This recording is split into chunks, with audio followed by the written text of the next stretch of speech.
Si è svolto ieri ad Agrigento il secondo Open Forum sulle tracce del turismo ritrovato, aspettando la riapertura del Pala Congressi. L'iniziativa è svolta in collaborazione con l'Assessorato regionale al turismo e col distretto turistico della Valle dei Templi. Il Travel Non Stop ha voluto organizzare questo incontro sul territorio per capire dove ci si muove, verso quali mete ci si muove come territorio. Noi abbiamo questo turismo religioso certamente, ma anche altre tematiche, quello letterario, culturale, appena finito il Festival degli Scrittori, ma ci avviamo eventualmente a ricominciare a pensare anche al turismo congressuale.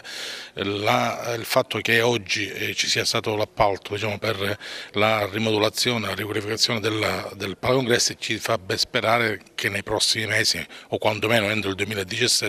possa riavviarsi il suo percorso, che è un segmento di mercato molto interessante perché è quello che è di fascia alta e quindi ci consentirebbe anche di alzare la redditività delle aziende del territorio della filiera turistica, e su questo noi dobbiamo chiaramente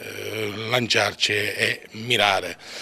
L'aspetto positivo è che ci sono oggi diverse realtà nel territorio che messe insieme possono creare un sistema articolato e esso stesso valido per l'offerta al mercato stesso, un'offerta di destinazione che può veramente ambire a competere con altre destinazioni siciliane e anche non solo siciliane.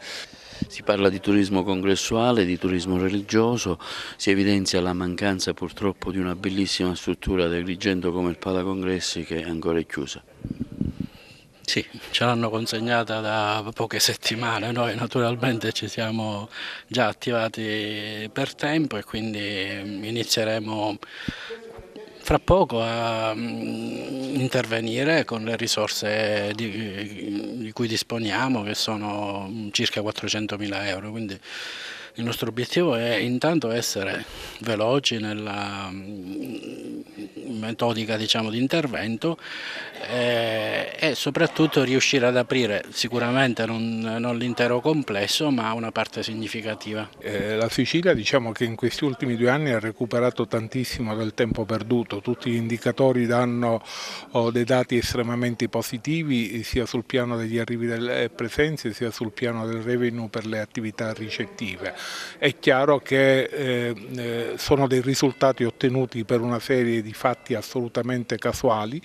e noi riteniamo che questa operazione oggi, questo grande vantaggio che abbiamo acquisito, debba trasformarsi in un sistema praticamente che possa funzionare. Ecco perché stiamo facendo questo ciclo di Open Forum sul turismo ritrovato. Lo facciamo alle soglie, alla vigilia praticamente anche di una campagna elettorale, di un rinnovo del Parlamento regionale, al quale già chiediamo fin da adesso di mettere il turismo praticamente tra i primi posti per quello che riguarda l'aspetto della pianificazione, della programmazione e di quel modello organizzativo che sia più adeguato alle esigenze dei mercati turistici sia nazionali che internazionali.